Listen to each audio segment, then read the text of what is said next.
வணக்கம். பிரதமர் நரேந்திர மோடி அவர்கள் 3வது முறையாக பொறுப்பேற்றதற்கு பின்பு முழு பட்ஜெட் ஆனது இன்றைய தினம் தாக்கல் செய்யப்பட்டது.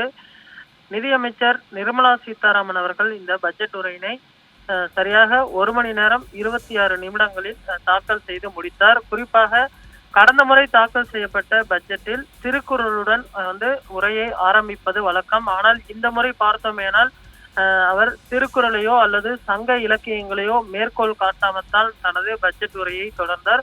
குறிப்பாக சொல்ல வேண்டும் என்று சொன்னால் தமிழகமும் தமிழ்நாடு தமிழ் என்று எந்த ஒரு வார்த்தையுமே பட்ஜெட் உரையில் இடம்பெறவில்லை. இது ஒரு மிகப்பெரிய ஒரு சர்ச்சைகளை உண்டாக்கி இருக்கிறது என்றுதான் சொல்ல வேண்டும்.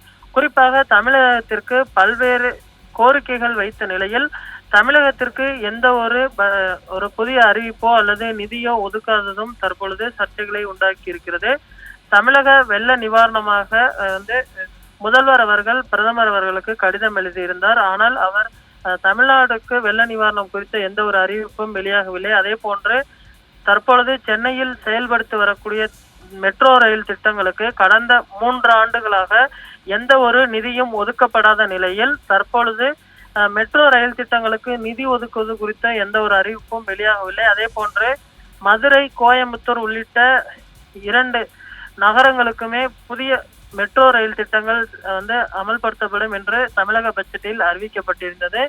இதற்கும் எந்த ஒரு நிதியுமே ஒதுக்கப்படாதது குறிப்பிடத்தக்கது. அதே போன்று தமிழகத்தில் தற்பொழுது செயல்படுத்தப்பட்டு வரக்கூடிய திட்டங்களுக்கும் எந்த ஒரு நிதி ஒதுக்கீடும் ஒதுக்கப்படவில்லை. அதே போன்று ஒசூரில் ஒரு புதிய விமான நிலையம் அமைக்கப்படும் என அறிவிக்கப்பட்டிருந்தது. அந்த விமான நிலையம் அமைப்பதற்கான நிதி ஒதுக்கீடும் செய்யப்படவில்லை. இது போன்று தமிழகத்திற்கு எந்த ஒரு நிதி அறிவிப்பும் செய்யாதது மிகப்பெரிய ஒரு சர்ச்சைகளை உண்டாக்கி இருக்கிறது என்றுதான் சொல்ல வேண்டும்.